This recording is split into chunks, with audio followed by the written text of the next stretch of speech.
do a classics week without at least mentioning a legendary album from the golden era, the golden age of hip hop, and it had to be Souls of Mischief with 93 Till Infinity. An album that seemingly keeps getting better and better as I get older. Not entirely sure if that's some kind of correlation or it's just the more time I've sat with it, the more time I've given it, the better and better it gets. Certainly for me, one of the shining examples of how good rap music can be, especially from the 90s, this era of hip hop, which while has some amazing albums in its own right, I do feel like Souls of Mischief are in a lane of their own. They provide something that not many rap albums from that era have done for me. Birthed out of the Hieroglyphics crew, which started in the very early 90s, which featured Del the Funky Homo Sapien, by the way, Souls of Mischief decided to form their own little crew of their own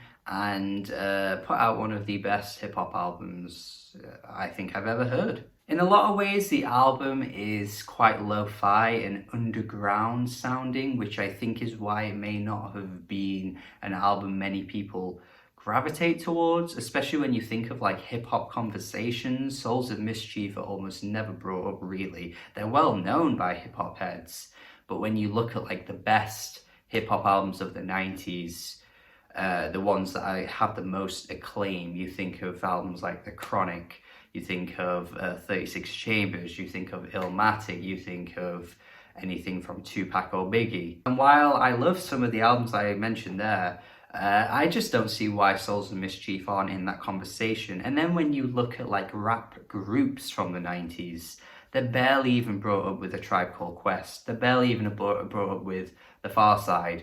They're barely even brought up with The Roots. And yet with all of those classic artists and albums I've just mentioned in that like 30-second span, I might even put 93 Till Infinity above all of them, because this album just hits a spot that I just don't find often in hip-hop music, even to this day, which we're talking like nearly 30 years since this album's release. Personal preferences are personal preferences at the end of the day. You might be thinking, this isn't as good as those ones, but I'm just speaking from my own opinion. I just find the hooks on this thing absolutely killer.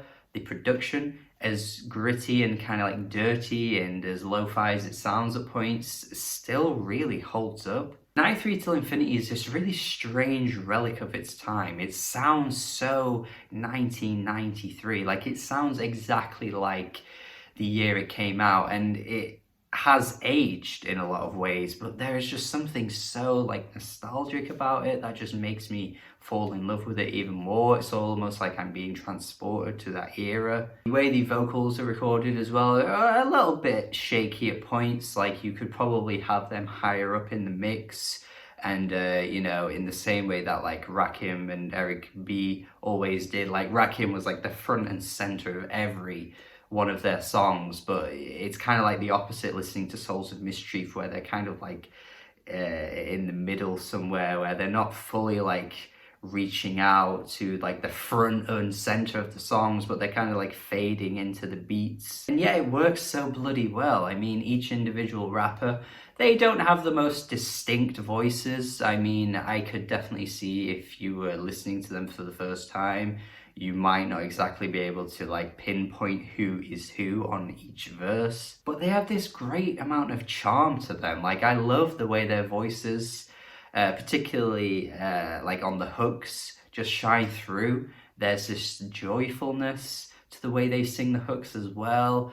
Goddamn, I just think there's so much to love about this album. Some of the beats are very jazzy rap inspired, particularly Live and Let Live, with the really nice like horn sample being used throughout, and the little piano licks are beautiful on this one. They often bring up like the unsafetyness of the environment that they're surrounded by on this track. While they're not exactly like condoning violence, they do mention a few times how, like, you know, if they're put in that situation, they're gonna have to find a way to defend themselves, and it's really difficult to find a way to leave that neighborhood, that area that they're in. But then you have the complete opposite end of the spectrum lyrically, and then they'll often like brag about their, you know, rapping abilities on quite a few of the tracks. That's Why You Lost is a good example where they're basically just like throwing jabs at all like rappers during that time and saying how like, you know, no matter how hard you try, you're just gonna lose against us because we're just that good. I think what I like about this track the most though is that although it's very braggadocious, it's just so fun. Like they're just having so much fun with it. And the thing is that even if you read like each bar for bar, you're not going to be talking about how they're the most amazing lyricists in the game and their wordplay is like, you know, this over the top, like amazing masterpiece of lyricism and songwriting. Like, you're not going to think that when you listen to a Souls of Mischief song, but you can't help but just fall in love with them because of how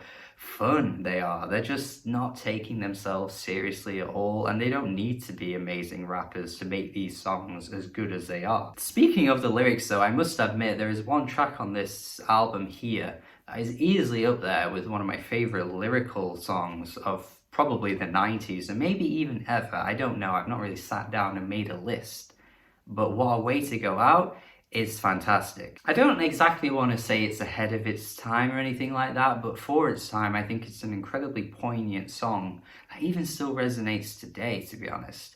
And I think there would be people that would read the lyrics and maybe label it as like boomer or something, but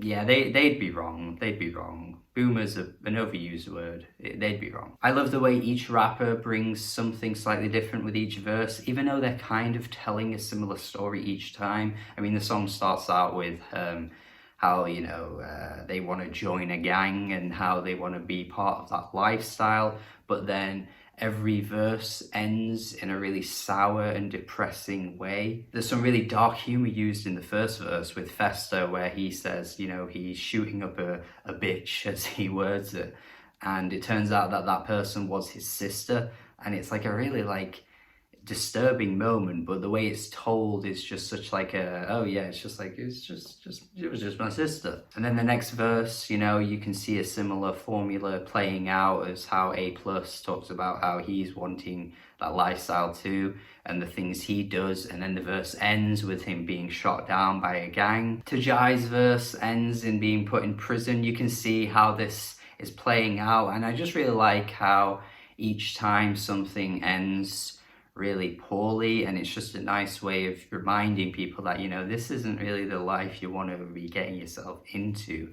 And then every time the verse ends, the chorus comes through with the repeated refrain, what a way to go out, such a sucker. Again, with the hook being so bouncy and playful, it just kind of takes you out of the meaning of what the song truly states. But I think that's what they're really good at. They're kind of good at making a light-hearted moment really work into a really deep song. I like the way Opio takes a different route for the final verse though, as he's talking more about how like he's just wanting to glorify that sex lifestyle, but it ends in him getting HIV. Again, it's a really dark song the way I'm talking about it here, but I think it's just really poignant, and I think it really shows that, you know, you've got to be careful with the life you choose or the path you go down, because these are the ways in which your life can go completely wrong. And I think they're just trying to highlight that, and I think it works really well for this song. Then you've got tracks like Batting Practice, which is just so hype and in your face. The verses on this one are way more over the top and not aggressive, but just like over hyper. Like the chorus comes through as well, and they're kind of just all chanting at the same time. It's a great track. But I think what truly makes this album special might just be the one song, 93 Till Infinity, because I don't know what it is about this track, but this beat, this instrumental is just like nothing I've ever heard. Like, I don't know what they did here to make this track sound as good as it did, but there is just something so timeless about this song that I cannot pinpoint for the life of me what it is. I think the way that the verses are so laid back and chill, it really adds to the atmosphere of the track too. But like the beat as well, I can't figure it out. But this track is just phenomenal, easily up there with one of the best hip hop songs I've ever heard. And yeah, I can't quite describe why or what it is about this track. It's such a strange song, but it's amazing. I don't know why it's such a struggle to describe the song, but I just find it to be so like weird and psychedelic and hypnotizing in ways that you don't often find, and I'm not even sure how they did it. I don't know how. It's crazy. Quality of songs remains really strong throughout as well. Like, there isn't really a track that I'd say makes the album, you know, dip in quality, to be honest. There really isn't. That each track just brings something so good, especially with the verses and the way that the rappers are rapping and the hooks as well. There's a great Del the Funky Homo Sapien verse. Well, he does more of a bit of a chorus, actually. I like the way he's talking about MCs should know their limitations. Just another like fun way of being braggadocious, like just saying, you know, some rappers, they can't do what I do. I've got all of the skills, and you should know that you're not as good as me. But this song is truly ahead of its time for the reason that it's actually about G-Eazy, and the fact that G-Eazy should know his limitations, and in 2020 he should not have made the song Lazarus, because that is just way out of his wheelhouse.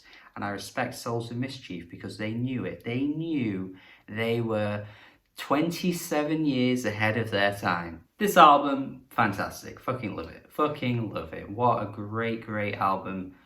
And yeah, phenomenal for its time as well. Still holds up to this day, despite the fact that, yes, it definitely is dated to an extent, but it really adds to the flair of what this album brings. It's obviously a classic. I love it. Thank you for watching my video. Hopefully you love it as much as I do. If you do or you don't love it, definitely let me know in the comments. Just let me know your thoughts. What do you think? And what was your favorite rap album of the 90s? Definitely want to hear your thoughts on that, because this is definitely up there with one of mine. Don't know if it is the best, but it would easily be somewhere in like the top 10. It's fantastic. I love this thing. Hopefully you enjoyed my video. Thank you for watching my review.